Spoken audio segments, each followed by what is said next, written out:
Hey, hi Tara. All right, so I guess what we'll do at 6:01. Great, thumbs up, smiles. That's excellent. So I'm going to go ahead and get started. And for those of you who have not been joined us, sometimes my screen doesn't show everybody who's on board today. I'm Kelly Rossler, and I'm facilitating this course modules for you all. And this is week 4, so this is very exciting. And we are going to continue to dive into domain 3. And so this is the second portion of that particular module area in that content. And so you all have the modules for the live activities, the modules for the checklist, the blueprint, everything that you can find in module 4 for this to support. And remember that you have also, I'm kind of looking at my other, under the welcome to the CHSE course, the help forum, reference manual resources, verb list, things of that nature, to make sure that you're aware of all the resources on the Moodle site and that account area. And so when we're talking about domain 3, we're still going into that 40% of the CHSE exam content or preparedness content. And so when we look at that blueprint, we're going to be kind of diving into the rest of that through a case study. And so today I'm super excited because what we're going to do this evening is kind of hang back a little bit and then let you all collaborate together on some of the unfolding scenarios that we're going to be seeing here. And we're going to start with building kind of a case study and manage it all the way through. So I'm going to go ahead and share my screen here. Let me get the content pull up and we'll get started. Mhm.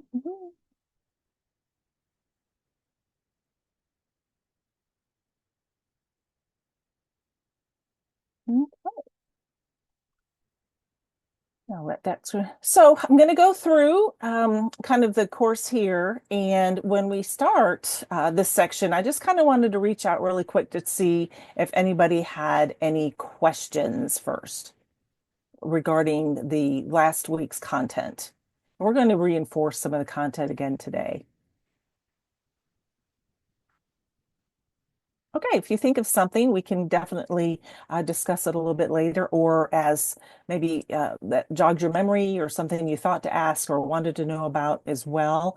We can talk about throughout the course today, or we can also, raise your hand or, create it out loud saying, oh, wait, it came to me, and we can discuss it. So, again, this is the CHSE course. And let me see if this will work here on my next slide button. There we go. And oh, it's not changing on my side. Can y'all see oh, there's always, yep. Okay. So when we're looking at, for some reason, it's just not changing on my side.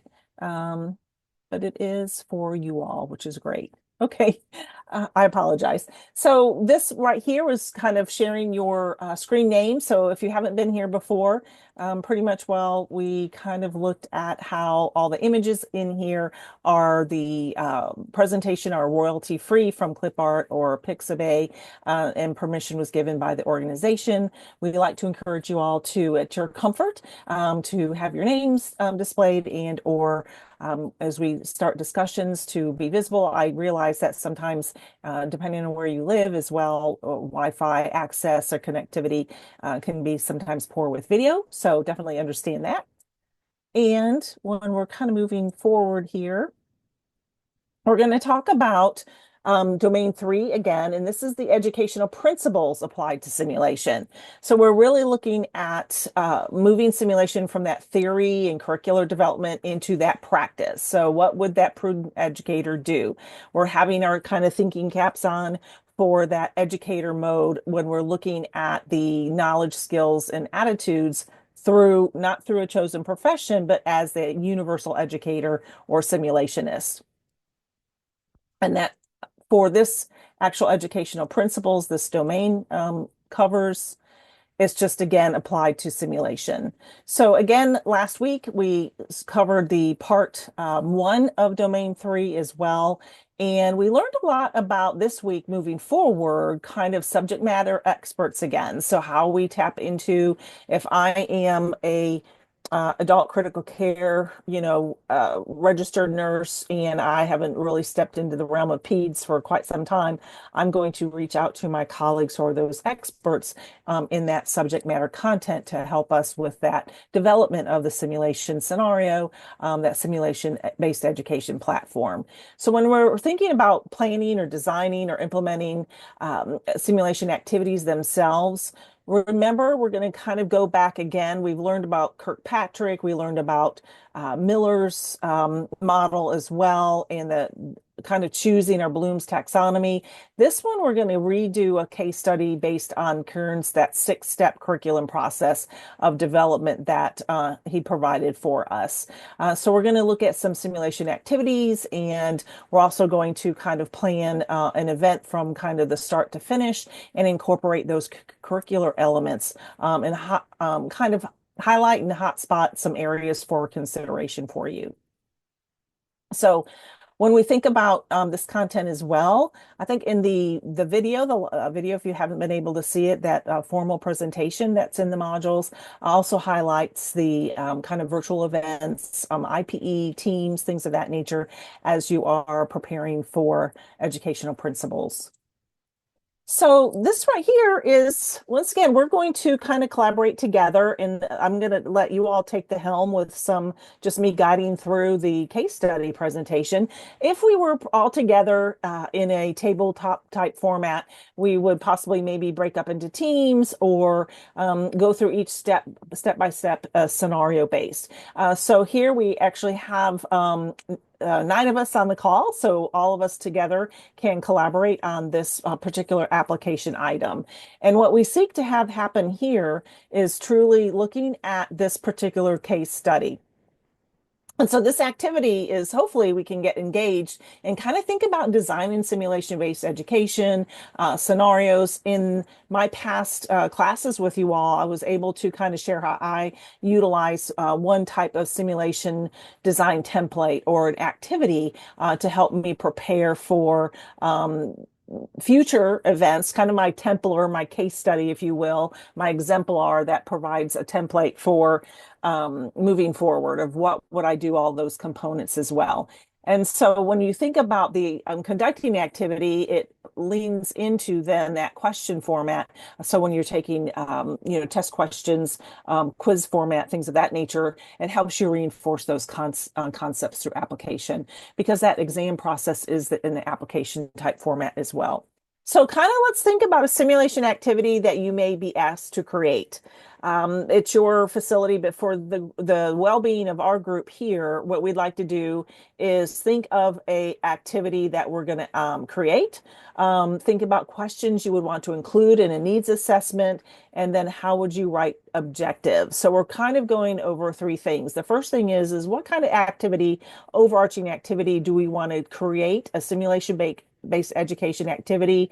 What concept or activity do y'all are y'all interested in developing? And we're going to develop it from the beginning and do a pilot test and things of that nature. So what's a really a good solid scenario that you guys would like to work on together?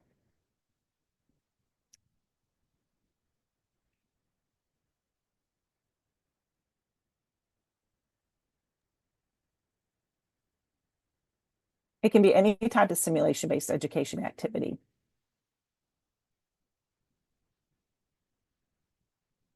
What are y'all thinking? What came to mind?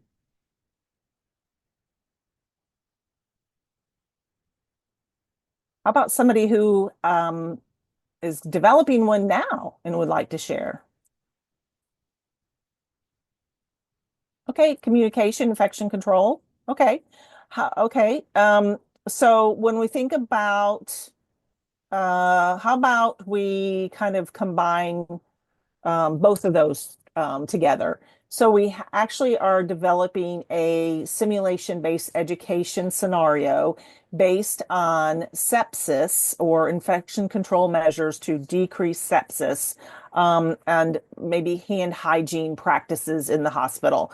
I'm not sure about you all. I remember one time we used to have, well, we'd have hospital week. And when I was at the practice at the bedside, we would have gifts were given to us. And one time we got all these neat bed and bath lotions and hand things. So all the nurses had them and the unit smelled good. And our infection control officer came down and wrote us all up because we were using inappropriate hand lotion that was not allowed in the unit. And we were like, but you gave it to us. Anyway, so all right, let me refocus the topic here. It's going to be infection control. And we're going to be looking at hand washing behaviors. So we want to look at how we can best practices for communicating technique for hand washing behaviors. How does that sound? Or do you want to take it in a different direction? Oh, that's good.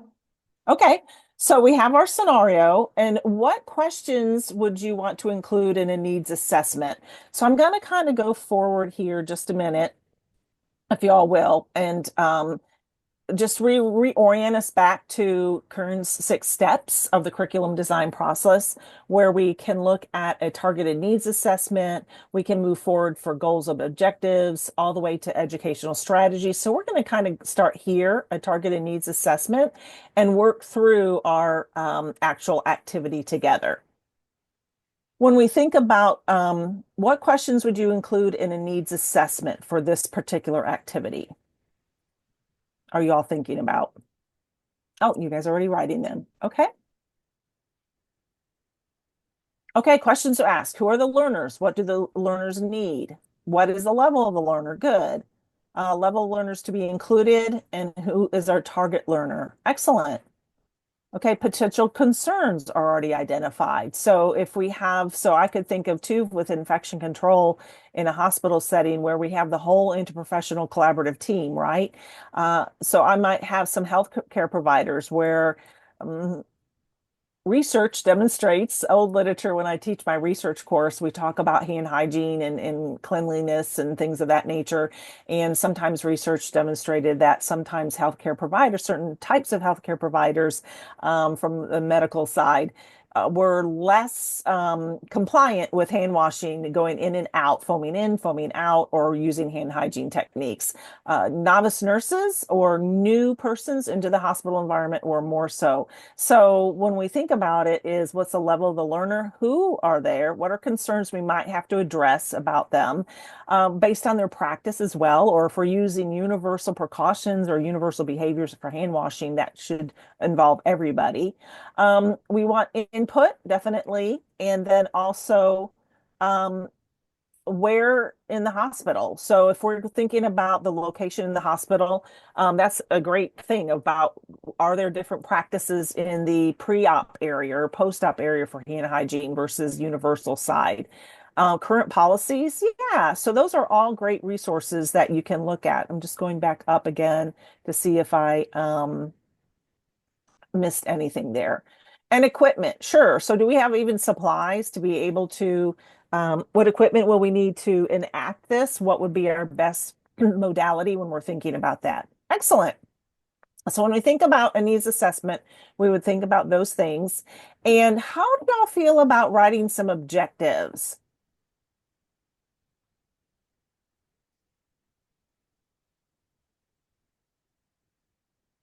What do you think about, so if we think about our needs assessment here, we've hit all these highlights. Who are the learners?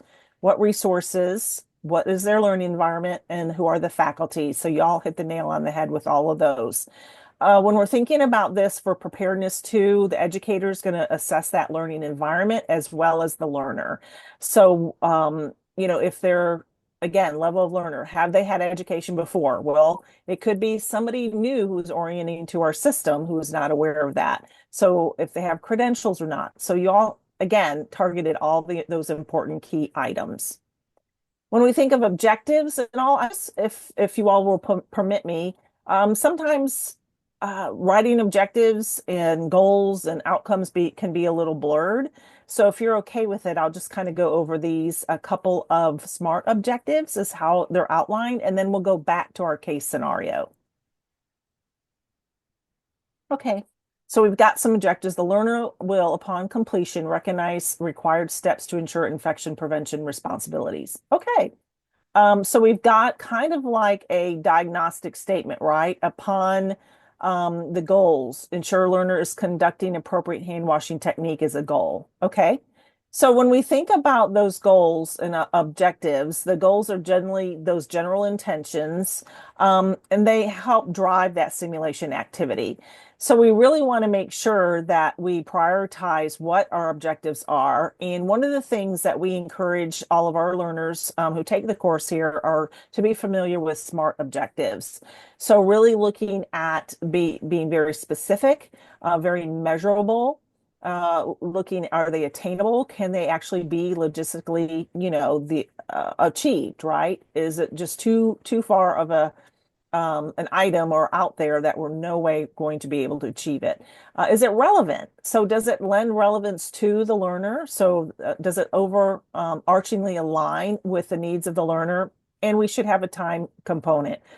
So I always go back to kind of SOAP notes, or in the medical realm, our outcomes for patients, like, will demonstrate this by so many days or hours to what have you, right? So what are the objectives for kind of patient care is how I look at these, writing these objectives as well. Yeah, learner has the ability to, so we want the participants to achieve. In this case, we'll go back to look at what everybody kind of wrote.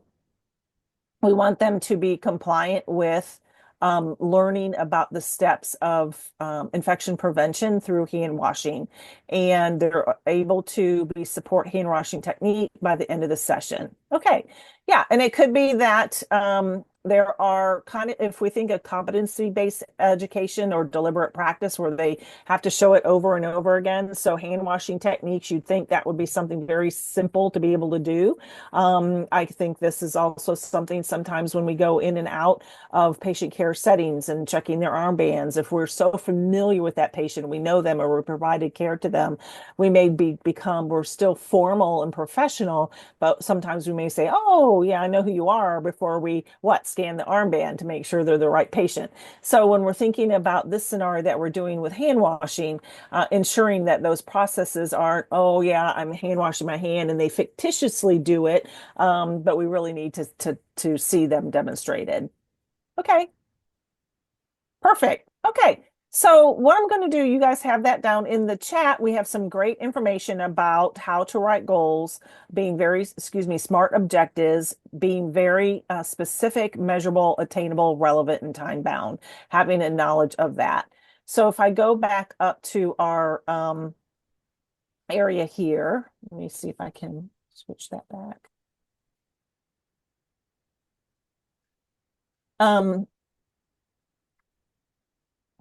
It won't let me go back. I apologize, y'all. Okay. It's just going to keep going. Let me end it and then I'll stop and share again.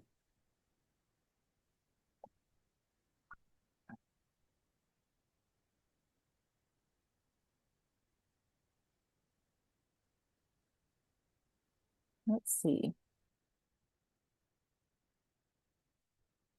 So in the meantime, start kind of thinking about, let me, little buttons, thinking about the application. Let me go back to it.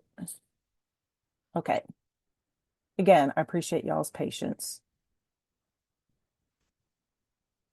Okay, so you should be able to see this is where we started. Let me see if we've got okay. During the application, we talked about the simulation activity, how would we do the needs assessments, and how you would write those objectives. Do y'all have any questions about that part? Okay, y'all are great. So I'm going to kind of move forward then, and to do that, I need to kind of skip through all of these again. Okay, so now we're continuing on with our application. So after we've developed our objectives, we're going to move forward and we're going to look at designing the simulation from our example. we want to go ahead and how would you assess the learner group? What type of simulation activity would you need to create? So when we think about assessment of learners, what type of assessments are y'all familiar with? Okay, a checklist, surveys. Okay. So, and those are data collection instruments to be able to for us to be able to write down the what we observe or that the action item was complete, like check, complete, mastered, not mastered. When we think of a learning level, yeah, formative is one. So learner assessment types would be the formative type of assessment, summative type assessment, and we talked about OSCEs, or those are high stakes assessments. So I'm going to go here. I'm going to forward this just a minute. And these are the types of items to be familiar with. Okay. So how many of y'all practice, do more formative assessment? What are some examples that you all do? That's kind of the most of the work that simulation educators do is formative. So we do it for learning to master a goal or skill. So remember, formative is for learning. That's kind of easy to look at. Um, and when you all are thinking of that, okay, SP, teaching sessions, checklists of expected behaviors. Very good. So when you think of formative assessment, what would we use for formative assessment for learning for this hand hygiene? I think most of y'all had typed something out, but what would y'all think would be useful? A checklist of expected behaviors. Okay. Would this be uh okay, a step-by-step checklist? Yeah, great. So we can do a step-by-step checklist to see if they assess learning or not. I think American Heart Association has those, right? Met, unmet, those type of things that the persons will check off. So if we have that met, unmet of those particular skill sets of, whatever the communication is, if we watch them do the skill of hand washing, then they go in, if it's either foam or if it's gel or if it's water at the sink, identifying which ones, because a lot of what we have the foam outside of the room, the foam in the room, the gels as well, and then we have the sink in many places as well. So that side by side formative assessment for learning. So we have that checklist. And would you guys ever make the hand washing summative, do you think, in this case scenario?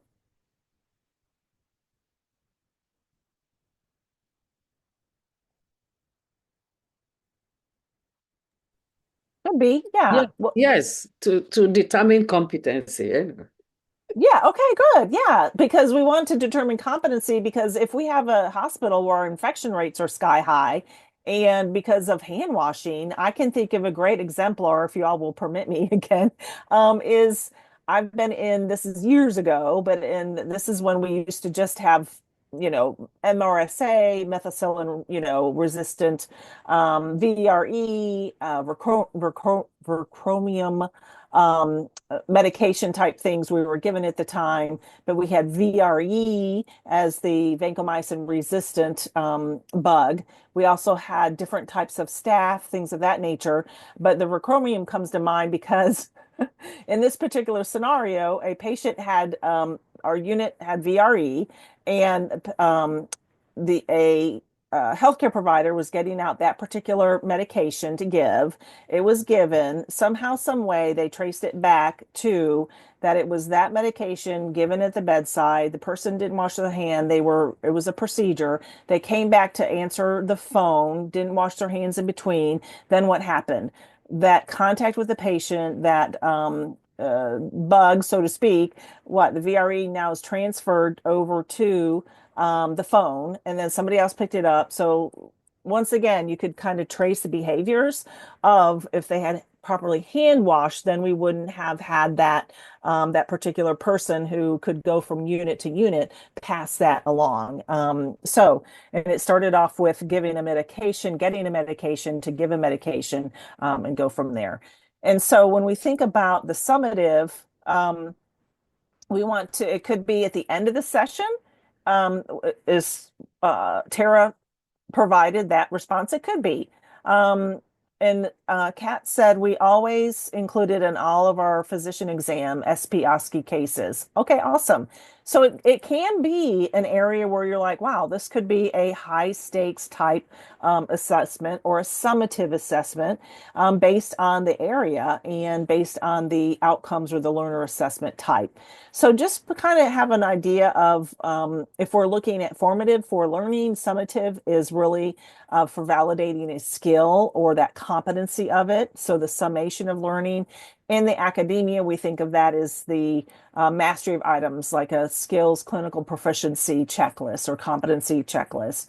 And then the high stakes is that consequences, right? So if you're somebody in this scenario who doesn't perform those hand washing well, then we could possibly equate that you might be a person who wouldn't, you would carry those behaviors into the practice setting potentially and potentially have what? Increased infection rates. So it could be that that's high stakes of, you can't come back to work or until you are checked off or things of that nature. And I do know that working in hospital-based systems, that a lot of times every year, if you don't have your competency-based assessments done, then they're like, well, you can't have your annual review or come to work, and those are pretty high stakes assessment to me. Um, so formative assessing using deliberate practice with constructive feedback. Awesome. Great example. Okay. So Anne, thank you very much. I think of a new inexperienced employees as perhaps benefiting from summative assessment. That's very good. Because if you think about it, we're doing systems thinking, right? So if they're coming into our new system and they're not certain how they should hopefully be able to practice, but places are different, right? So where are the gels? What are the policies and procedures that we talked about? Okay. So thank you for that, you all. So have an understanding of these different types of this information here, and that will help you prepare. So when we think about this scenario again, we looked at the simulation activity itself. We looked at the learner group, and then what type of activity you would need to create. So when you think about that type of activity, what kind of activity do you think you would create with this, if that makes sense? So this is asking us when we think of hand washing, we talked about assessing. Let's just say we're going to go formative and we're going to teach them learning. What type of simulation activity do you need to create?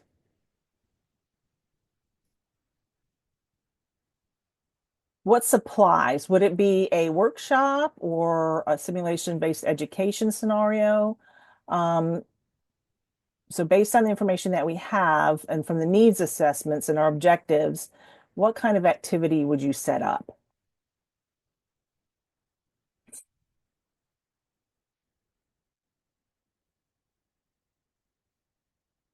When we think about these type of activities, we're kind of looking at things that pertain to looking at boot camps, task training, repetition, deliberate practice.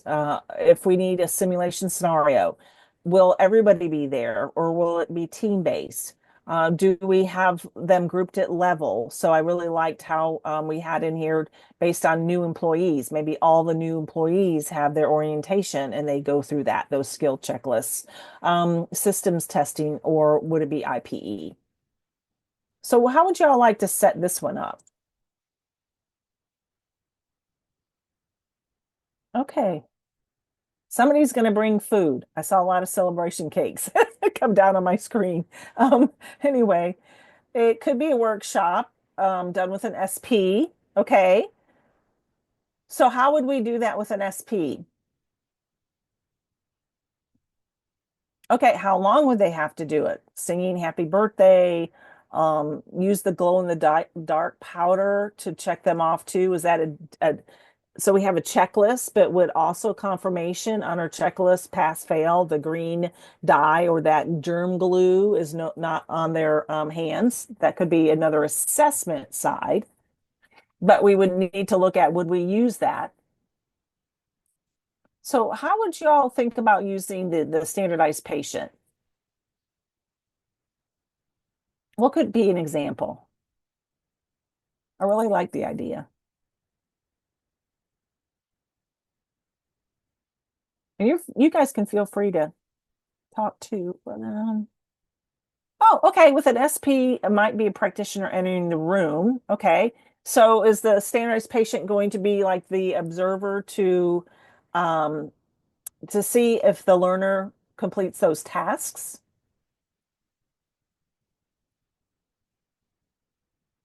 So when you kind of think through some of those items like that, maybe task training or deliberate practice, if the hospital has a room set up and everybody goes to the same education training room, so it could be an unused hospital bed, possibly could be the setting, and it's going to be a education where maybe they have a boot camp that was or a workshop was suggested.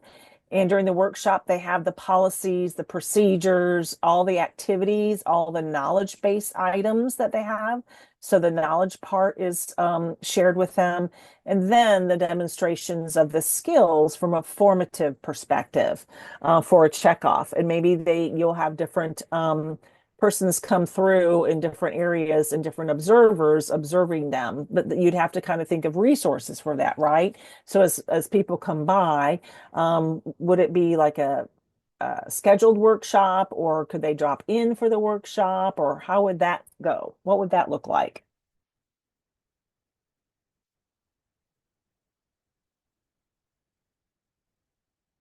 Okay. So we also have a task trainer that they could possibly use, and then have a device, bug show device with a sync in the room. Can you extrapolate on that a minute?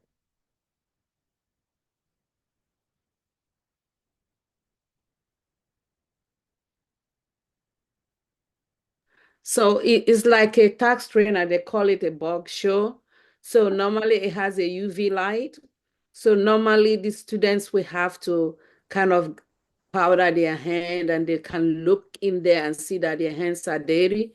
And then they have to go and wash their hand, following the right steps and the duration, and then come back to check their hands on that particular UV light to see whether their hands are clean or not.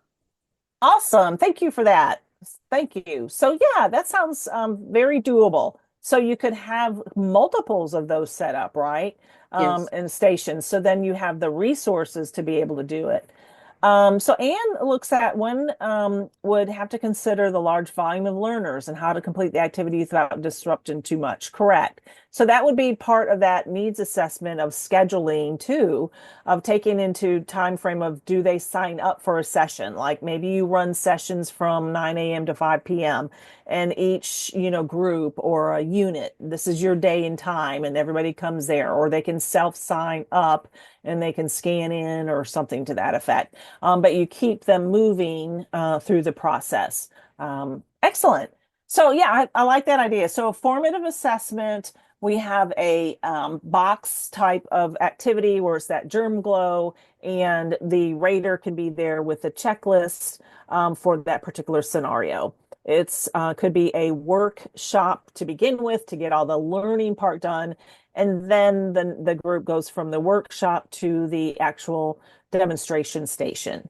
Okay, does everybody believe that that's plausible and real? Is there realism there and fidelity there, do you think? Yes. Okay, perfect. All right, thank you all. So as we go through, now these are when you're thinking about sim activities and you're preparing and you're looking at your self-study, really think about the different types of modalities used in assessment. So if we have simulated participants, are they the standardized patient? They're more subjective, right? They are teach that. So we had an idea of teaching communication. Teaching communication would be perfect with a standardized patient, or an IPE type where the maybe the modality is a task trainer or a simulator just lying in the bed and the communication occurs over between the patient, like a shift change report, something to that effect, or an SBAR type transfer of information study. Um, so when you are preparing, think about when is it appropriate to use simulated participants, and what are the benefits to this particular modality? Okay. Our partial task trainers are great for those technical skills as well and that mastery learning. We can use virtual reality as well for that perceptual kind of functionality and psychomotor activities. So different types of virtual platforms are out there where you could learn a skill, where physicians and healthcare providers are learning surgical skills, where medication administration, there are different virtual-based companies that are out there who are using that approach. So kind of matching the modality used in the assessment with the actual what objectives. Is it appropriate for that as well? Okay. So we really need to make sure that we match the type of assessment for the learner and those objectives because it goes back to that. I think it's always fun and cool to have all kinds of nifty gadgets that we can use in the modalities, but we have to kind of think back, be prudent, and think about how best to capture those areas. Okay, so kind of be familiar with modalities. And also as we move forward, if we think about the example of the simulation that we're doing, we're going to pilot test it now. So share with me some of y'all the way you pilot test your activities, or do you pilot test? What are some examples that you could share?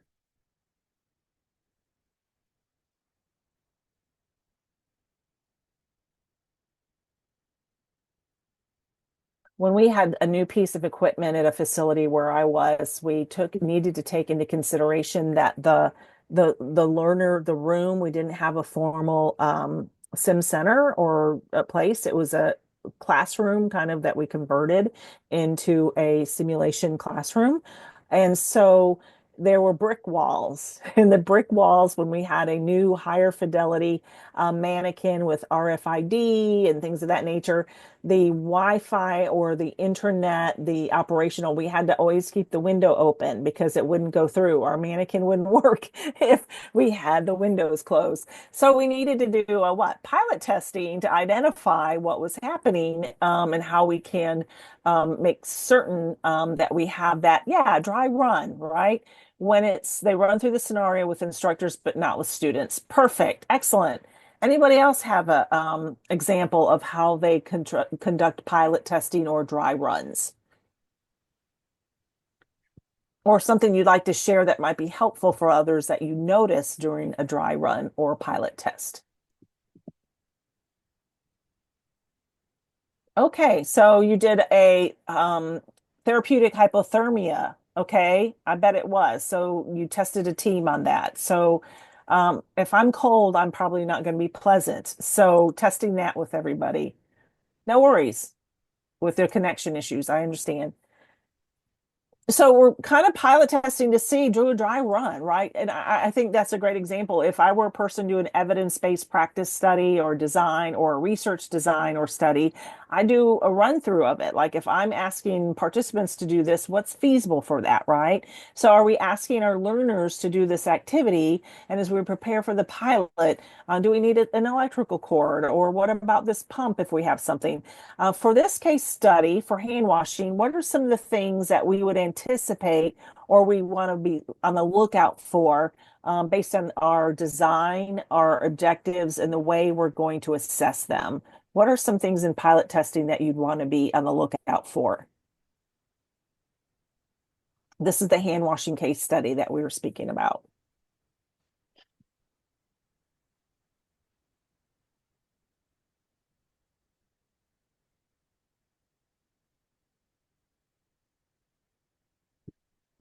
Okay, yeah, the time needed is good. We have the equipment that we need. Do we have enough germ glow, right, of the powder? Does it have what if somebody's allergic to that? Do we have another option? Okay.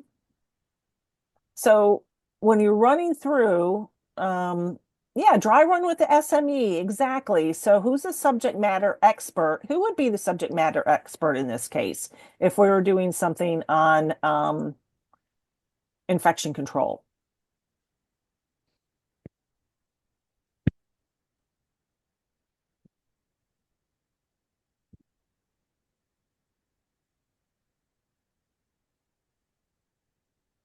So when we think about that, okay, so all participants have the same information and process, yeah. And if we think of our SMEs, that could be our infection control nurse, Mhm. physician, respiratory therapist, or our infection control directors that you may have in your hospitals. Yeah, team or nurse. Yeah, very good.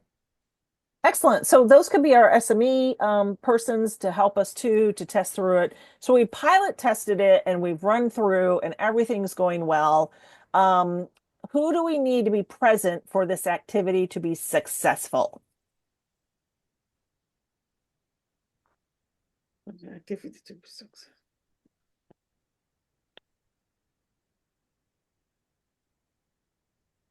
So who do we have organized to help us out for this simulation day? This big massive day. We just launched our big universal infection control hand hygiene program, and all of the hospital staff are coming. Okay, sim ops. Okay. So our sim operations specialists, we can consult with them to make sure we have things kind of set up and running. Participants, our targeted learners, right? So are they going to be the person who's checking them off, our educators who are going to be doing the knowledge portion. If we have handouts to share, or our PowerPoints, things of that nature, or interactive videos for that knowledge section part. And then do we have the room reserved? Sometimes that happens, right? And then for that activity, if we need any other resources for that. Okay, let's see. Sim educator, facilitators, handout coordinators. Yeah. So when you kind of think of these activities, who do we need to be present to help us? And as we're kind of moving forward, what does that look like? Excellent. Okay. The last part of this is what learners would you have available to take on roles to ensure the effectiveness of the activity? So are there some learners that we would have available to take on any roles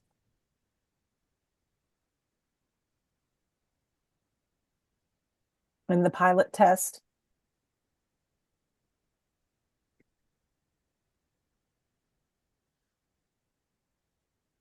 Oh, let me see. Yeah, okay. So it could be students that come in, right? So we're going to say, hey, we want you to be able to come. We need some volunteers to test out what we're doing. And we want to make certain that we have everybody there. Okay. So as we go through this activity, we were able to identify and talk about pilot testing, who needs to be present for that pilot testing, and maybe some learners in that role. These slides here definitely congratulate yourselves because you all picked up on all the key topics, right? Always conduct a pilot study. Conducting a practice run or pilot testing is crucial. It's the standard of best practice as well. Make sure you have that run through with sampling the people of the same practice who will be going through there, right? The same level as your learner group. So it could be that we have the SME, we have simulation staff you all picked up on as well, but definitely somebody who's not involved in this planning of the scenario. So that way we can run through, right? They come up just kind of hey, I'm here to help assist through the run through. What are we doing today? And then you practice with those participants, okay? Because we want it to be as similar to the dry run or the pilot case, similar to what the actually intended participants will kind of embrace or have to go through. So if we have any flaws or equipment, things of that nature, we'd have to have time to get the equipment or so. So when should you run a pilot test? Would it be the hour before you guys open up and invite everybody to come? Or when do y'all think a pilot test would be good?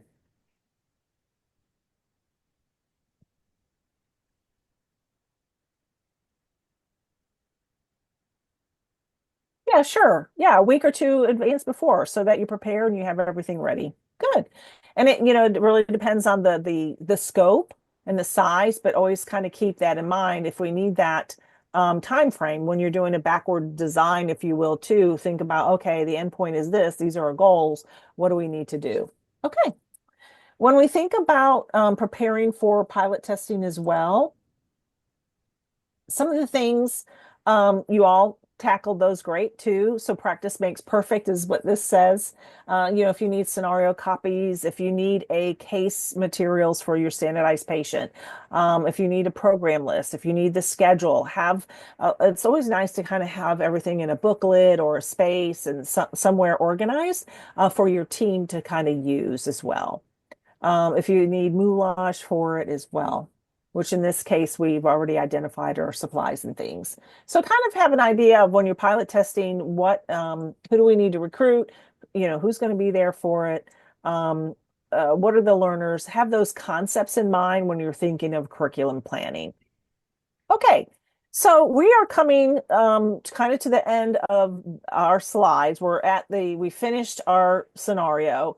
Everybody passed the hand washing. All the employees can go back to their normal functions and our infection rates decrease. Okay, so good job on planning and doing education. Remember last week when we spoke, we talked about reliability and fidelity. So we wanted to bring that back in again because it also impacts when we think about design and curriculum. So here's an application case study we placed in here for you all regarding the stroke assessment simulation. During this stroke assessment simulation, they're utilizing the NIH stroke scale to accurately score a patient with deficits from a stroke from a stroke was designed using a mannequin as a modality. So are y'all familiar with the NIH stroke scale? It has certain specific scale items when a person that you can do when the person first comes into the ER to look at kind of mortality signs, symptoms, and they're kind of checklist marks, and it gives you the value. And then the higher the score, kind of that the output mortality rate could be impacted. Awesome. So, Anne, excellent. So you just completed today with nursing students. I love it. So when we think about that score, we're actually using this scale to assess a patient who has had a stroke. Okay, we're not going to get into the weeds of what type of stroke, if it's hemorrhagic, not hemorrhagic, those type of things. But it was noted that the NIH scoring was inconsistent, and many participants provided feedback on the difficulty to properly interpret the patient's deficits. So when we think about administering a stroke scale to a patient in this activity that was a mannequin, when you think of reliability and fidelity, what should have been considered in the design process?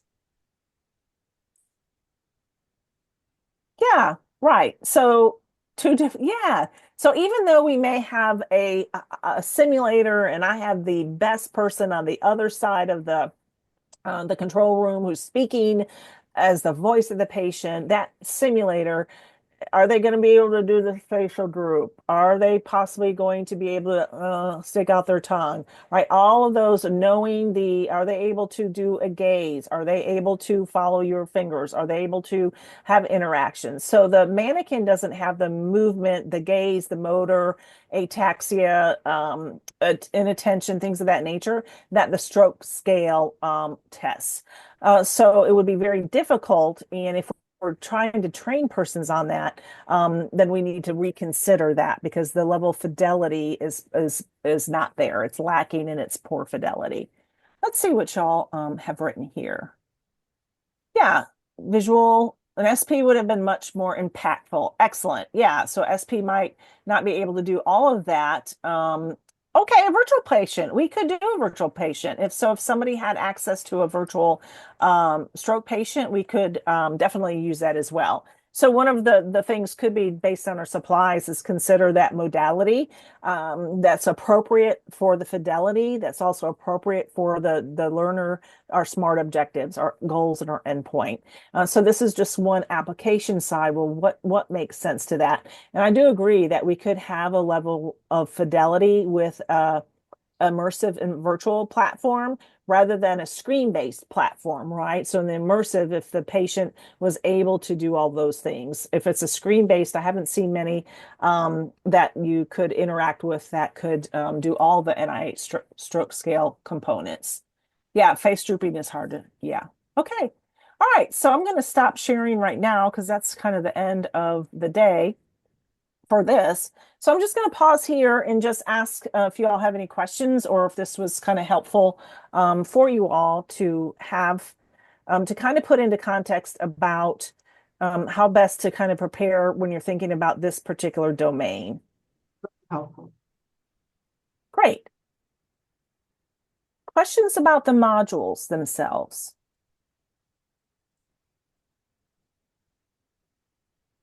How are y'all doing with listening to the just kind of quick feedback, reflective feedback, really quick, spontaneous survey, really quick, interacting in the Moodle pages, going to the video, and then seeing the live, our feedback here, the accessing those, and then going back to the blueprint possibly, and then reframing the content.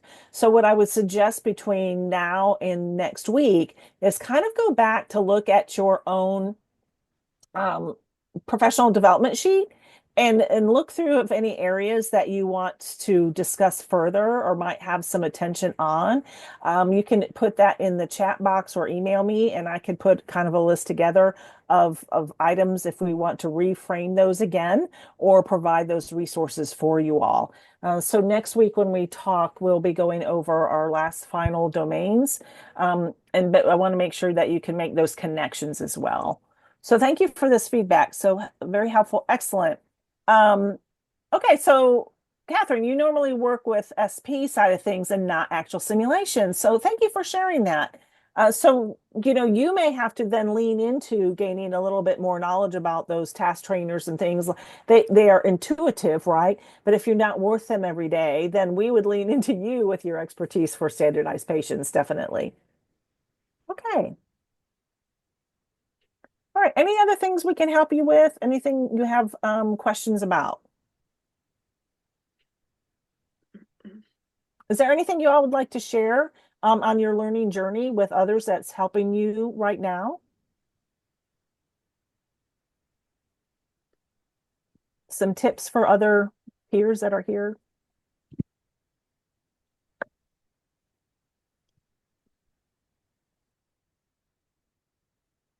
How about some studying or preparedness things you might be doing?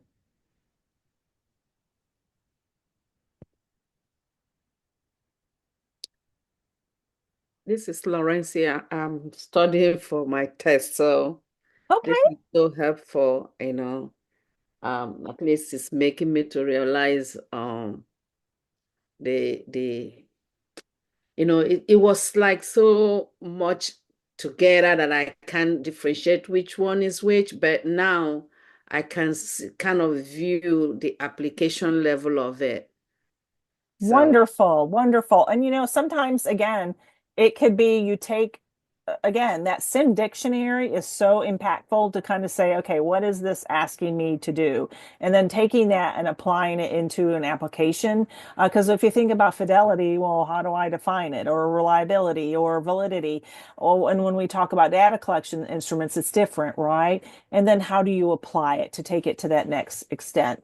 So practice questions, all learners enjoy those because it gets your mind as to, if you're not a test taker person, gets your mind into that reading of the stem of the question and how to differentiate out the responses as well. Lots of note cards. Yes, I think flashcards, note cards are really good for learning as well. I've had some students kind of record out loud or to their Siri and listen to things as kind of like a books on tape. I don't want anybody to be a distracted driver, but if you listen to music or something or throughout the day in your headphones, sometimes playing things over and over helps as well.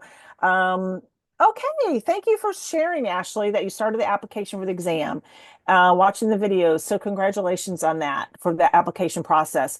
We'll go over next week some really acute information about the application process as well, especially providing an opportunity for those who are going to write to attest to your abilities, that they are notified in time and things of that nature.